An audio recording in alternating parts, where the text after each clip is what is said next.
All right.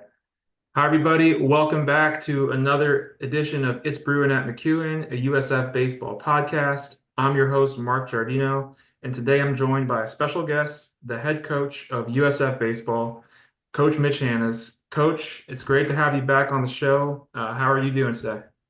Doing good. Doing good. It's been a few months, huh? Yeah, it's been a couple Yeah. of months, and I was going to get to that. We did have some players on in between. That was fun. We took up your suggestion on Sebastian Greco. We enjoyed that, so that was good. But yeah, before we dive into baseball, maybe you have any fun off the field updates for us? Maybe the last 2 months, any new restaurants in Tampa or a good road trip you had with the guys? Don't mention road trip this year. We've had a heck of a time. I Oh, think really? we've had, yeah, it's been this crew's done a good job. Our team's done a good job. I mean, we had flights delayed, we had flights canceled. Uh, we got into Wichita about 3 in the morning before the Friday night game. We had a trip back from Memphis, I think it was, that we basically got our flight canceled and had the bus from Atlanta back in. So we've had a lot of tough travel issues this year, so don't mention road trips to our guys, but they've handled it well. They've handled it really well and responded. It's tough. You get back at that time to start a new week, but they've done a good job with it. That's awesome. Yeah, that stinks when that happens, but I mean, it builds character if nothing else. Yeah, built Um, something. yeah, something exactly, some resilience. But yeah, as you kind of mentioned, it's kind of hard to believe, but it's been a while. It's been 2 months actually since we had you on the Yeah. show, and for me, in my perspective, the season has really kind of flown by. The time we had you on the show was right after the Villanova series. I remember, you were a little disappointed with that weekend, and you went into from there forward. I mean, you had a really nice run. You got the guys going. Since then, it's been solid. I mean, obviously, you had every season's going to have its ups and downs, but I wanted to get your perspective on, how you feel these last couple months have gone for your team. Well, I think that Villanova series, man, that was a low point. We felt like we played very poorly that weekend. We felt like, we should have at worst case won the weekend series, let alone the way it turned out. But I think after that, we went back to work. I mean, there's not a lot you can do at that point. We didn't have time with the season in motion to really sit down and pout, and the guys did a good job getting back to work. I think since that point, we've grown a lot as a team. We've been through a lot as a team, good, bad, and ugly, whatever it might be. The guys have shown up every day to play hard. Um, we haven't always maybe had the pitching depth that we would have liked or this or that, but the reality is it is what it is, and you got to go compete with what you got. And for the most part, over the last few months, I feel like the guys have done a good job of that. Yeah, I like what you mentioned there about the pitching depth because that's actually something I'm going to get to because there was a certain point in the season in the beginning where I was thinking to myself like, okay, like we might be 10, 12 deep of like reliable arms, and then towards the middle, it was kind of slimming down there the guys you could kind of count on every time.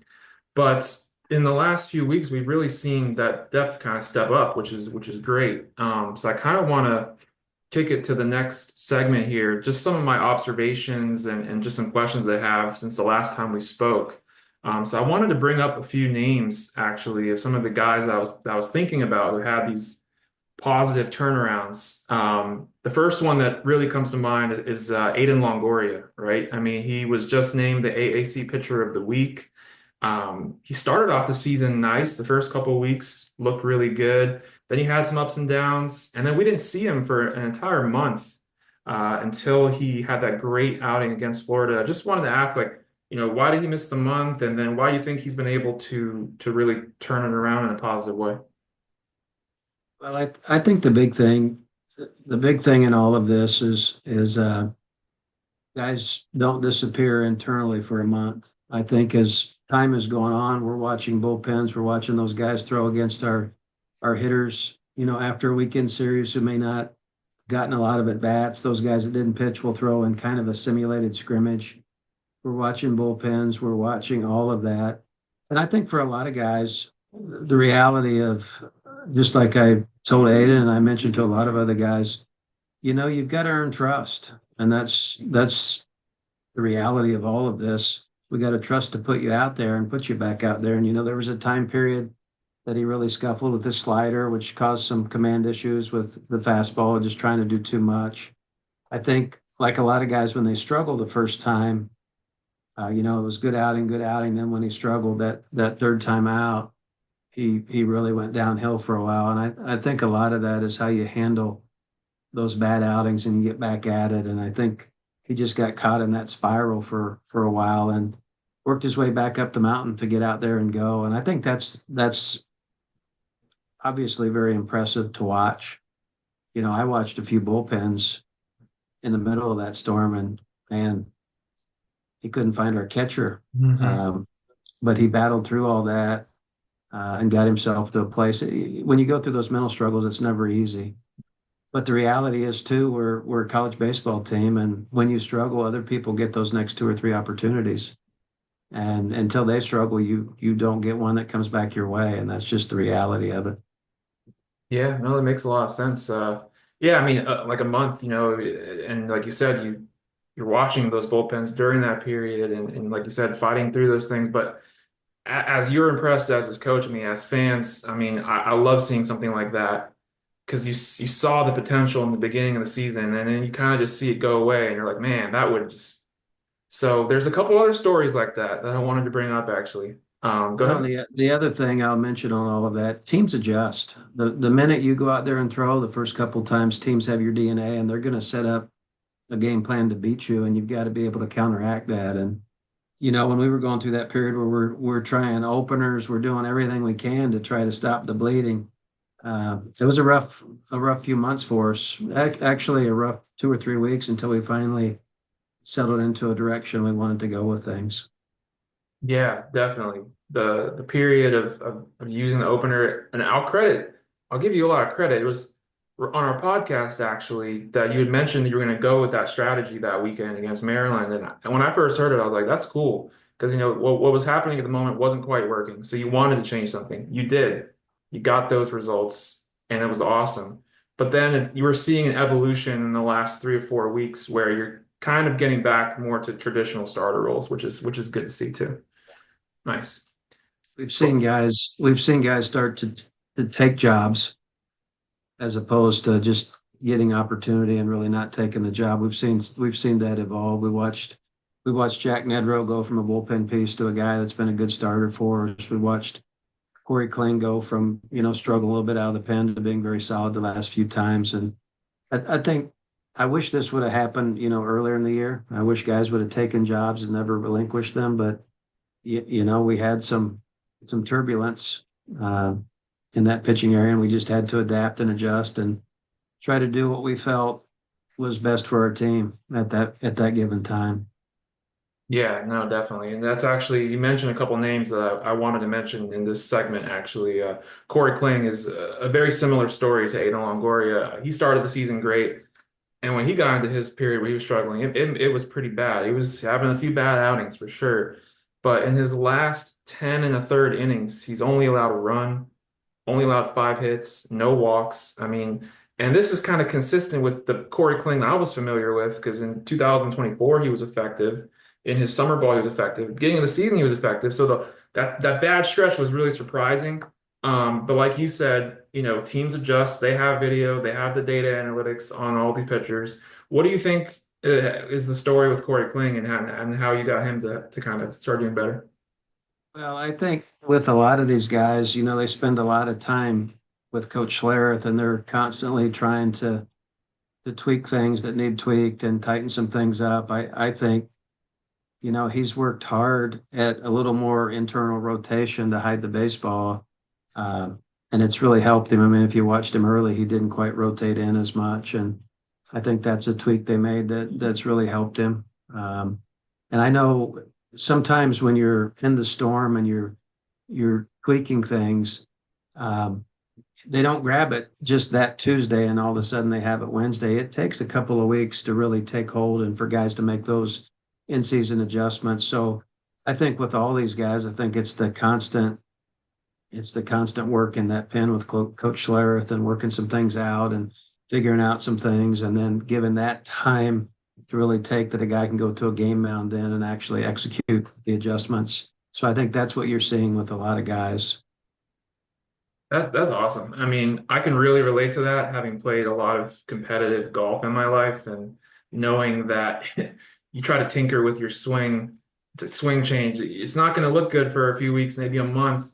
And it's funny, the timeline is actually kind of interesting with these guys too. It took about a few weeks, a month, Yeah. till you started seeing those. And a pitcher, they have their mechanics. There are some similarities with golf in that sense. But okay, yeah, I mean that's good to hear that that work was being put in season. Although some coaches may not be willing to do that because they're like, oh, I don't want to, mess up a guy. But look, I mean, it's if it ends up in a better result at the end of the day, I mean, that's awesome. Yeah, very cool.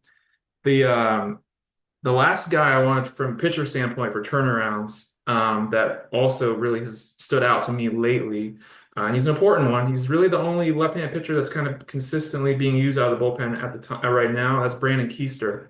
Yeah. Yeah, how have you liked seeing his turnaround? Well, I think it's been really good for us. We don't have a lot of left-handed options. That's one of the most frustrating things all year for us has been the fact that, we throw a righty and we got seven lefties sitting in there, and um, we don't have an excellent left-hand breaking ball or two to bring in there out of the bullpen, which is really tough because you can't play matchups late in the game like you would hope to. So I think what Keister has given us is, even though his breaking ball is, I wouldn't call it a great breaking ball, but it's been plenty good enough here recently, and he's been landing it. And that angle he throws from is tough on lefties to begin with. Hmm. So I think as time has gone, we've if you've noticed the last few weeks, probably three, four, his outings have been really short, and we're prepping him down the stretch here to be able to use him in every game. I mean, we feel like he's a guy that can come in at some juncture of the game with the right situation, the right hitter they may want up there, and we're going to have to use him a lot down the stretch here for some matchups. Yeah, no, that makes sense. I think he's going to be a key strategic piece from that standpoint, where you're just looking at, two times per weekend is fantastic usage from him. You can get that for sure.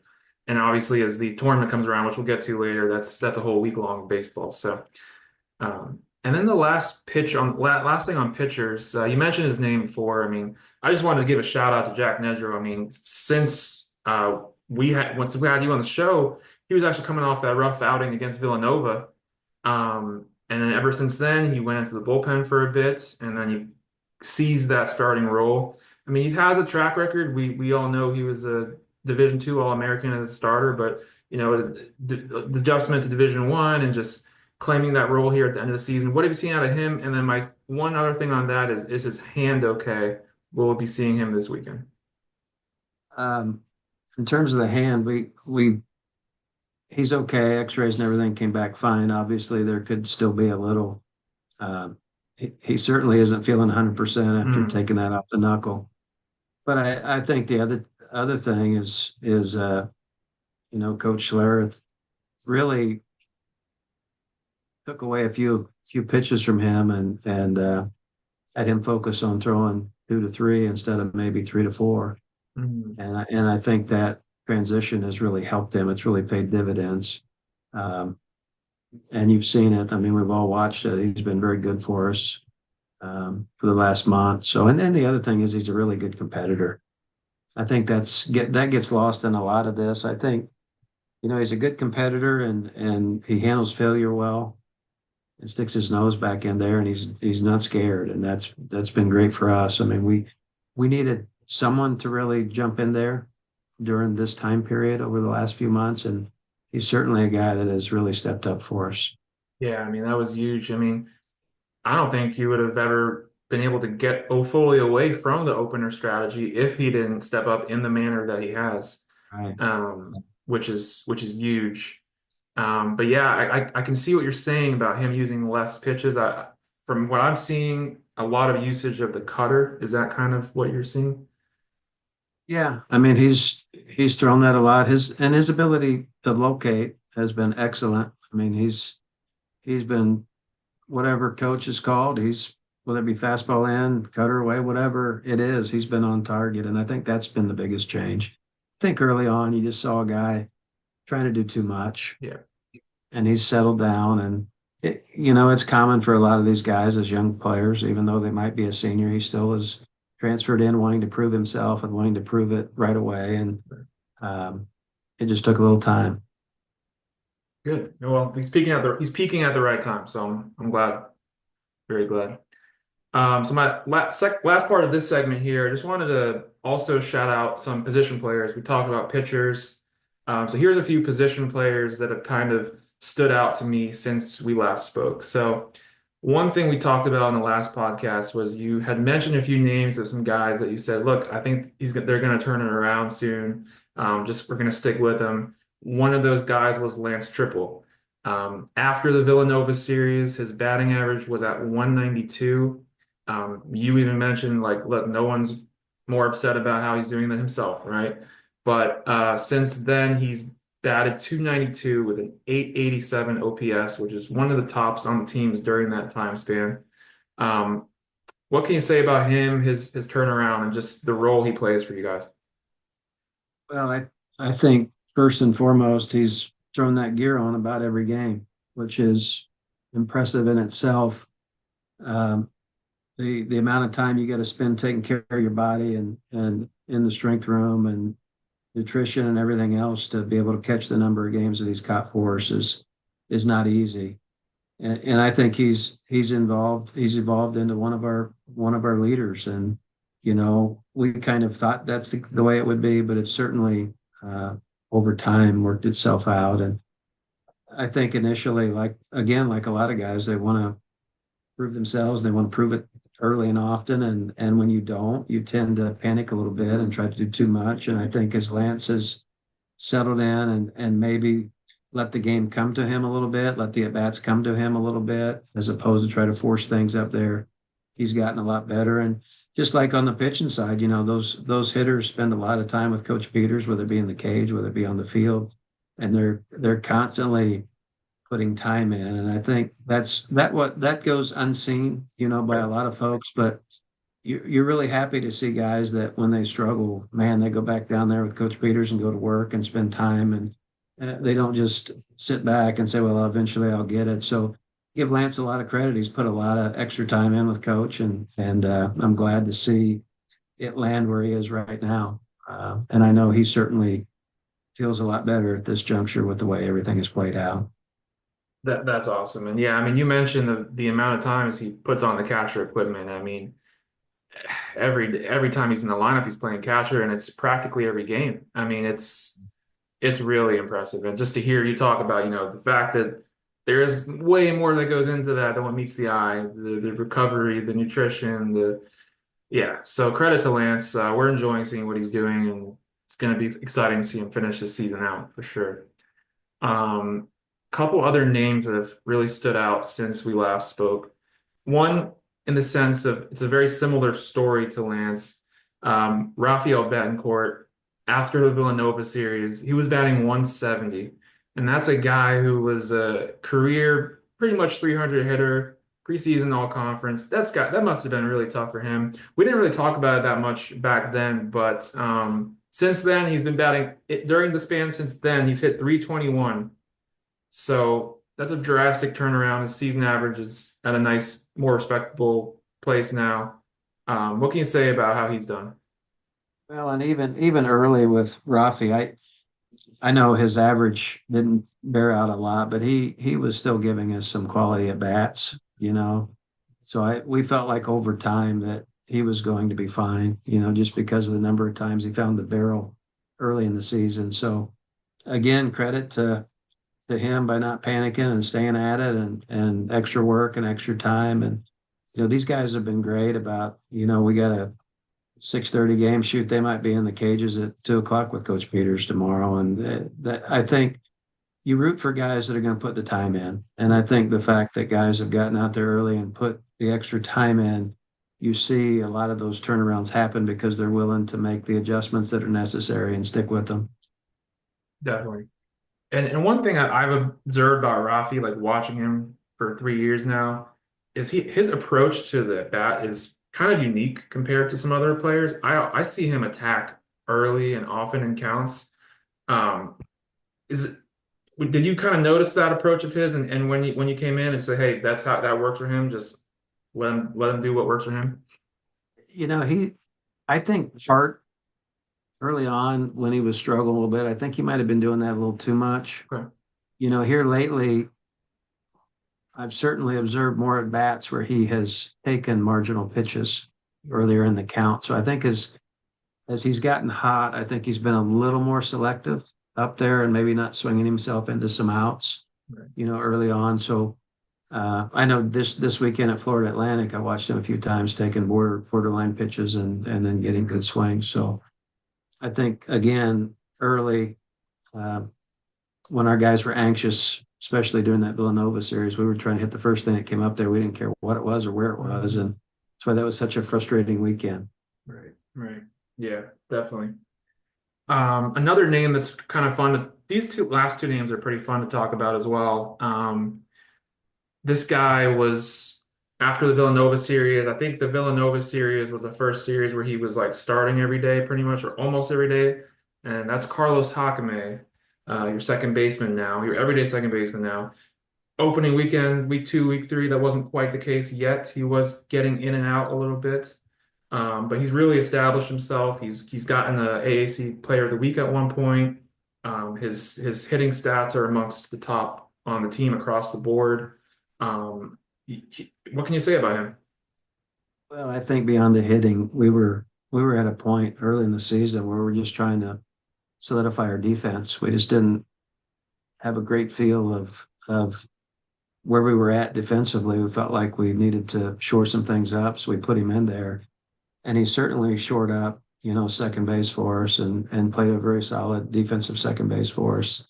Um, and then offensively, he had a good fall for us. We knew smart hitter, understands the game, understands what pitchers are trying to do to him, and so we really felt like offensively he would bring something to the table, and he's been about what we thought, maybe exceeded that at times, but we certainly thought he had the ability to be a solid offensive performer for us from the fall. Yeah, I mean, I think the only really thing I knew about him before the season was his stats at Miami-Dade Community College, and they were pretty good. But I mean, I think offensively, he's actually exceeding what he did there. And it sounds like the main thing you were really expecting was the good defense, which you're getting. But yeah, it's good. It's encouraging to see guys like grow as hitters. And I think that you're seeing that with him. And he's only a sophomore, I think. So Yeah. yeah, that's awesome for the future as well. So here's my last position player that I wanted to mention since the last time we talked. Um, he's only a freshman. We haven't seen him too much, but when we do see him, he makes a really positive impact. That's Anthony Quigley. One thing that stands out watching him is he's got incredible range, especially in the outfield the other day. I saw him easily get to balls that probably weren't that easy to get to for most people. He attacks pitch as well, hits the ball hard when he gets his base hits. I think he's a recruit that you actually inherited, high school recruit that you Sure. inherited. Yeah. But obviously you've made the effort to keep him. But can you talk a little bit about him and what you think about him and the role he could play in this program in the future? Well, I think Anthony's a very talented player. I mean, look at the skill set. He's as talented as anyone you're going to see. I think obviously coming into us in the fall with the arm surgery out of high school really set him back. So he wasn't able to do a lot in the fall. And then early spring, we got going, and he had an issue that occurred that set him back just with the arm. We had to kind of back up then on the rehab. It just put him a long way behind. Um, or I think, had he possibly had a fall and not set back in the early spring, he's a guy you probably would have seen a lot more. And then finding time once we were going was hard. And I think the sky's the limit for him. I think like a lot of guys, when they learn to be consistent in everything every day, that it changes things. And I just see a guy from where he started to where he is that is just ready to pop. I mean, he's going to be an exciting player. He can do a lot of things that a lot of guys can't. Has very good power, very good bat speed, good runner, and he was really good in high school off the mound too. And I think he'll be more of a pin piece moving forward for us if we use him on the mound. I think he's going to certainly figure into our lineup for years to come. Okay, so your vision is assuming the health is 100%, you're looking at potential everyday lineup player down the road with a potential bullpen role. Sure, Okay. and he's worked really hard in the infield this year um, to be an adequate and above average defensive infielder, and so he's a guy that can play just about anywhere. Wow. Yeah, because I noticed when you got him into the game a couple weeks ago, he was in the infield, and then I was surprised actually to see him in the outfield, which was cool because I didn't know he was available for both. But yeah, that's awesome. Okay. Yeah, exciting. Honestly, every time I watch him play, I'm like, man, this a lot of potential there. Which is, um, John said on our podcast the other night that he reminds him a little bit of Ellie De La Cruz. So that's a that's high praise. So I'm sure Anthony will appreciate that. for sure. Um, so the last thing on players, I just wanted to ask you. Are there any other players on the team that maybe I haven't mentioned, but maybe last time you said, hey, these guys are struggling a little bit. I think they're going to turn it around soon. Do you have any of those? I sure hope so this time of the year. Um, I just, I've watched these guys all year, just like the rest of our staff, and they busted their tail. And one thing that we talked about the other day as a staff is we haven't really had that point in time where we had a bunch of guys in our lineup hot. We were throwing it well, we were catching it well. We haven't really put all the phases together, and that's why we've been a little inconsistent at times. Um, and it's not easy to do that for long periods of time, but man, we're still waiting. We're still waiting to have that one stretch where we just put it all together, and certainly hopeful down the stretch here that our best baseball is still ahead of us, and we do have some guys that haven't had the seasons they want, but if you watch Sunday, Brett Keylori had 3 or 4 great at bats and played a great shortstop for us. And we've had a lot of guys, and Ryan Pruitt has been solid for us all year. And, he hasn't swung it as well as he would like, but that certainly doesn't mean that those guys aren't going to get hot down the stretch here with 3 or 4 other guys. And all of a sudden we go into the tournament with 7 or 8 guys swinging the heck out of the bat. And so we haven't had that moment in time yet this year that a lot of teams have had. Frankly, teams have had 4 or 5 guys. We've scouted for them and got ready to play them on weekends. And said, man, they've got 4 or 5 guys hot right now. And so hopefully this stretch run is our time. Yeah, no, definitely. I mean, I think Bracky Laurie's a good name. I mean, obviously his defense has been great all season, and I like watching him take his at bats. I mean, I feel like he has good at bats. I mean, he fouls off a lot of pitches. He has pretty good recognition. I do feel like better results could be down the pipeline for him, but he still manages to be clutch even when he's struggling. Those, the walk-offs and key RBI hits here and there. But yeah, that's a good. He's been good. I think, Marcus Brodell's had a good year for us. Jackson Mayo's, he's scuffled a little bit, but he's still out there working hard every day and trying to turn things around down the stretch here. And, with Stuart Puckett and Matt Rose, we've kind of had them platooning somewhat at third, but you have to really appreciate both those guys with the limited roles or the rotating around. They've still given us pretty good at bats consistently. So been a lot of good through this stretch, but I certainly don't feel like we've played our best baseball yet. Yeah, I think that's a fair point. I mean, you want to see all phases of the game come together on the same weekend, and there's some games where it's like even if you look at the last game of the series, or actually, I'll get to this. I was going to talk about the UTSA series, but even the last game against FAU this past Sunday, I mean, we didn't pitch too bad. I mean, held them to 6 runs, but their offense that had been doing a lot the first 2 days just kind of didn't have much energy that last day, I guess. I don't know. What was your kind of thought on that? Well, you used the words we didn't pitch too bad. That means we didn't pitch well, we didn't hit well, we didn't so we got beat. I mean, that's the Yeah, reality of it at this level. And yeah, certainly our guys know by this point, I said it again the other day, good baseball travels. I mean, if you're playing really good baseball, really solid baseball, you can go anywhere and play with anyone. And that's been a fight, for us. But even in our time periods when we were giving up 6 runs in the first inning there, it seemed like for 3 weeks, or yeah, the times it didn't seem like we were going to score, against Charlotte there for a while. right. And the one thing that you can point back to is these guys have not stopped competing. No, for Um, sure.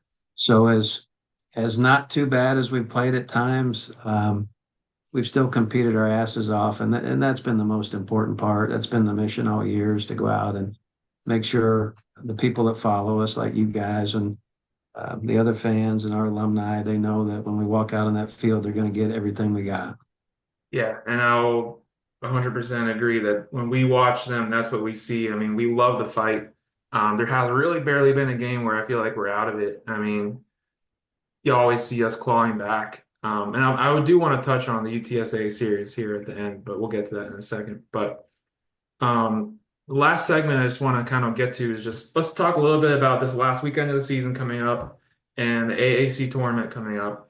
The first thing I just want to mention is, we're heading into the last weekend of the regular season. We got games uh, Thursday, tomorrow, Friday, Saturday, and then the AAC tournament starts on Tuesday. So that's a very quick turnaround. With the AAC tournament in mind, how is that affecting your strategy this weekend, especially managing your starting pitchers like Corey Braun? Will he start on tomorrow? And how are you playing that? Uh, Corey will most likely get very limited action this weekend, um, and for several reasons. I mean, we didn't win the league, um, and I don't think if you finish second or 22nd, it doesn't really. It is what it is, right? And um, I think the way the tournament is set up, it's double elimination, no holds barred. I mean, it's wide open the way it's set up, so any seed can win, which Tulane has come out of the lower seeds to win it. And I think the biggest thing um, with Corey Braun is, I mean, that guy's what a season. He's got 87 innings in, and if you get on you'd have a hard time finding anyone else that's matched his innings or above him in the country. I don't know exactly what the number would be, but he's thrown in 13 starts. I mean, to get 87 innings is just unbelievably impressive. So we've got to give Corey somewhat of a limited blow. So we have him at top strength through the tourney. Yeah, no, that makes a lot of sense. And I'm assuming are you kind of thinking that with maybe like a guy like Nedrow? I mean, also his hand, so I mean that might be a factor as well. Now Nedrow's seems to be good. We're still hopeful to start Nedrow tomorrow night, Okay, awesome. and then um, Friday we'll throw Corey, but it'll be very limited. Just basically get him hot and get him down. Okay. Um, and again, he's been the workhorse for us, and um, we feel like we've thrown him a ton, and we just to try to throw him tomorrow night and then bring him back Tuesday is um, we just can't do that for a lot of reasons. We want him at full strength, and he certainly has a career in this, so we got to be careful how we use him down the stretch. Yeah, no, that's definitely smart. That makes a lot of sense. And it's something I wanted to ask you about too. Is I was looking at the league where you coached for a long time, Mount the Midwest Missouri Midwest was Valley. it Mountain? Yeah, Missouri So, Valley, yeah, Missouri Valley Conference, and the way that their conference tournament is run is interesting. The 1 and 2 seeds get a bye, which probably if that was the case here, you might be putting a little more premium on the two seed, you think? True. Yeah, yeah. So new rules with the AAC. I enjoy the AAC tournament a lot. I think what's kind of cool about it is you're in your own pot of four. The other guys are on their own pot of four, and basically you have to go win a regional, and then you play a single game championship. I mean, it's pretty simple. I think what I noticed in back in 2021 when the team won it, you could see how they managed like as if it was a regional, and just getting to that last game, that last day on Sunday was kind of like everybody's exhausted, and now you're just trying to see who can grind it out. So it's fun. It's interesting. Well, I think, the Missouri Valley, what we sat down and decided, we weren't getting multiple bids in the NCAA tournament. We were getting two, we weren't getting three. And we felt at the time, we were finishing as a conference, usually sixth, seventh in the RPI. And so we felt like we were a league that should get three teams in. So we went to a new format. So we were protecting our RPI teams the best we could. And usually those were the top four. Okay. And you have to, so we played a play-in game with five, six, seven, eight. So then if those teams rotated down and the top seeds took care of business, then the teams remaining in the tournament all had pretty solid RPIs, and you weren't going through a conference tournament killing your RPI. Right, right. And That's then interesting. ultimately, and then I think there's also something to be said. You play 9 series, right? Right. And then you show up at a tournament that's equal ground, and winning a conference championship is great, but there should be a means to earn a seed. Like softball the other day, I was looking at their bracket. Yeah. 1-2 automatically in the semifinals, and not that that bracket will ever pass in the baseball Yeah. format, Yeah. but there still has to be ultimately some thought given to what do you earn by winning the league or finishing in the top four. That's a great Um, point. It's a great point. yeah, I mean, actually, a few years ago, before the AAC expanded, it was only an 8-team league, and every single team got in, regardless of how they did. I personally didn't like that because it's like, what's the incentive, to get top six versus seven or eight? And then, like you're saying, Missouri Valley, at least the top two get a bye. You've earned that right. I mean, it's a long season. You grind out these games. So yeah, it'd be if you or Michael Kelly have any influence on future you AAC. know, he might, I don't, but if you look at UTSA, I mean, their reward might be Wichita State sitting in that 8 seed, and that's no cup of tea. Exactly. Yeah. Or Memphis, that's not an easy game. I mean, whoever Hmm. comes in there is at number eight's a club that can beat you game one. So Yeah, there are no gimmies this time of the year. yeah. And I just wanted to ask you, I mean, you've coached a lot of regionals. Do you put from as a fan, just seeing how college baseball regionals play out and this tournament essentially being a regional versus a regional, that first game and just getting into that winner's bracket, how much of a premium do you place on that? It's everything. You can't Yeah, lose. yeah, You can't lose. I think if there's one predictor in the regionals, you lose game one, the chances of, because now you've got to, most likely in our situations, you got to beat a 1 seed twice. And that's usually a pretty good 1 seed sitting there. And it's tough enough to get back to them, but by the time you get back to them, you've expended a lot of pitchers. So what you have left to try to beat, in our case, a lot of times it was Vanderbilt because of geographically that's where we were sent. Um, it's really tough to beat them twice in their home stadium with your seventh and eighth pitchers. right. Yeah, no, I just wanted to ask you that because it's something that I've been following college baseball closely the last 4 or 5 years, and you see it every regional. It's like you have to win that first game. It is rare to come climbing out of that loser bracket. It is. Yeah, The amount of pitching depth you have to have yeah, yeah, it's so hard. definitely, definitely. But yeah, I wanted to touch on one more thing here. The UTSA series, I think that's relevant to talking about Clearwater, because we got swept, right? But the last two games were very close. One of those games, is kind of like an example where I saw the guys fighting. I mean, we were down 9-3 and made it 9-5 and 9-7 and ultimately got the winning runs to the plate at the very end. Did the same thing on Sunday. I mean, you got to be proud of how your team competed. But obviously it's not the results you wanted. But what did you learn from playing against them that might help you if you're to face off with them again in Clearwater? Well, I mean, they're a good club. I mean, they really are. They're very good offensively. There aren't many breaks in that lineup.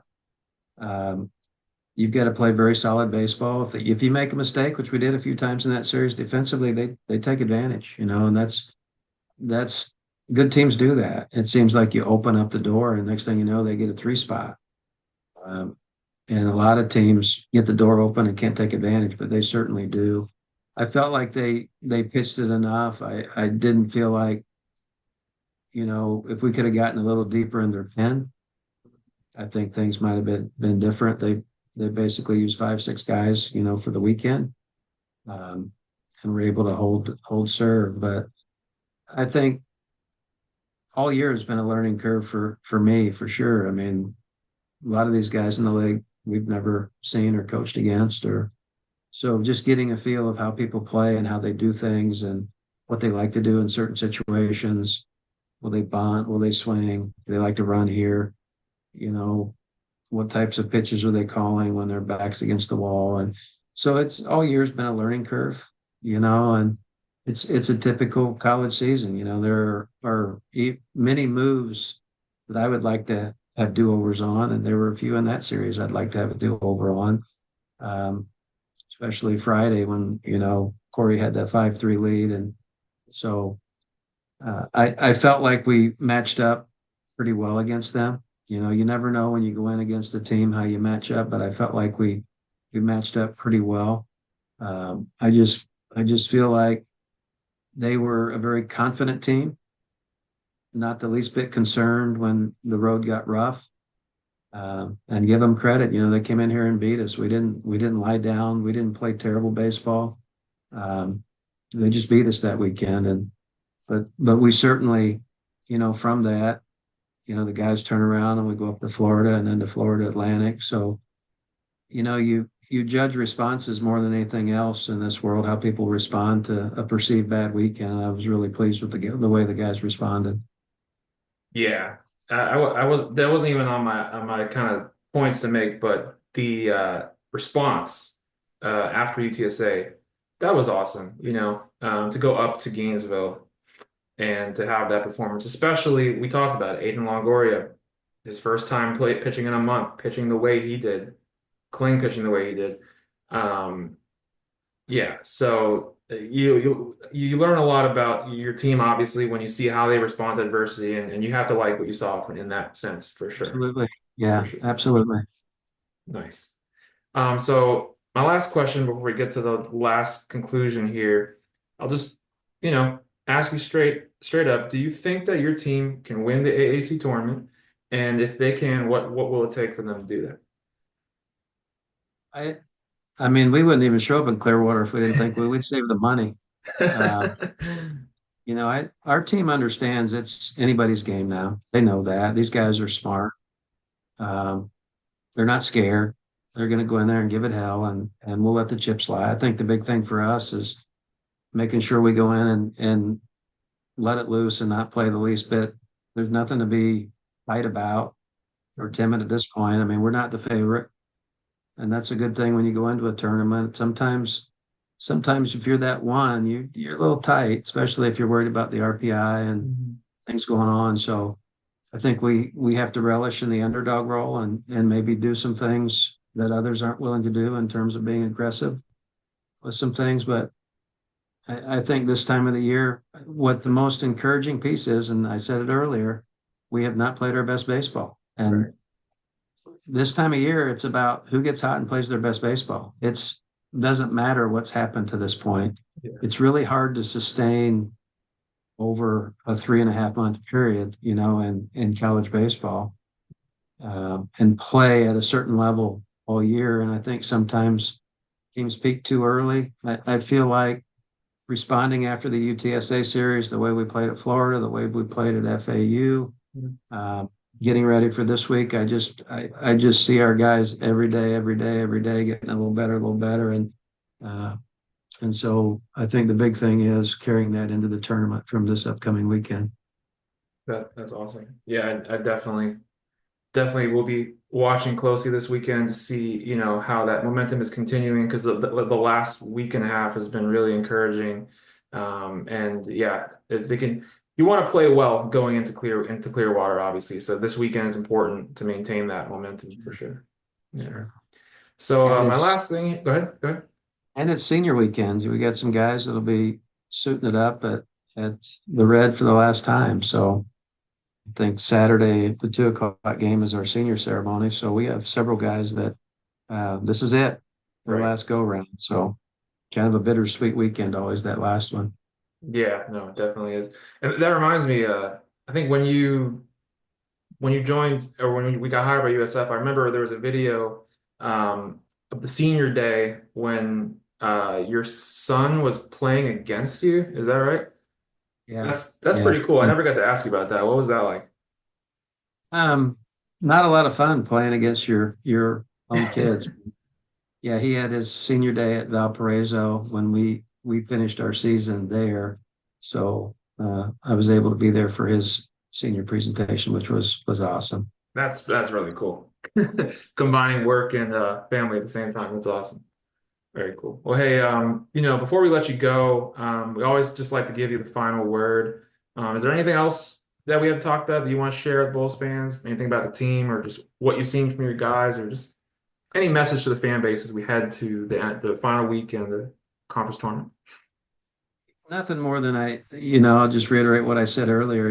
These guys have busted their tail all year, man. They've put time in, and that's not always the case. And when you see guys that have put the time and the extra time, and you watch them fight, and you watch them battle, they've done everything we've asked, and then some. And we've worked them really hard. Our coaching staff has done a great job. Coach Schlereth, Coach Peters, Coach Kangas, Coach Cates, Coach Bowers, and Coach. How we got so many coaches, I can't remember them all. Coach Schaefer. Schaefer. Uh, but they've done a great job, and they've pushed the guys, and they've pushed them all year, and our players have responded. We haven't always been as pretty as we certainly wanted to be with our play, but man, I like the fight. I like the way they've fought all year, and um, that's all you can ask. It's not always going to be great. Some days life gives you lemons, and that's just the way it is. And they've handled that. They've handled the good. They've handled the bad, and they come back every day ready to go to work. And I certainly hope our former players, our alumni, our fans that have watched appreciate how hard they've worked and how hard they've grinded this year and how competitive they've been for us because we certainly have as a coaching staff. Yeah, no, definitely. I'm friends with a few of the baseball alumni, and they've had a lot of nice things to say about what they've seen, and what you guys are doing is being noticed and appreciated for sure. So, We appreciate that. yes, sir. Awesome. Well, that'll do it for this edition of It's Brewin at McEwen. Big thank you again to head coach Mitch Hannes for joining us. If you're enjoying the show, please be sure to subscribe, leave us a review, follow us on social media, and keep up with all the latest things on USF baseball. But with that, thank you again, Coach Hannes. And Yeah, I appreciate it. yep, we'll see you soon. We'll see you at the Hey, see you ballpark. soon. Yep, I'll be Take there care. Saturday. See ya. Okay, Yep, take yep. care. Bye. See you.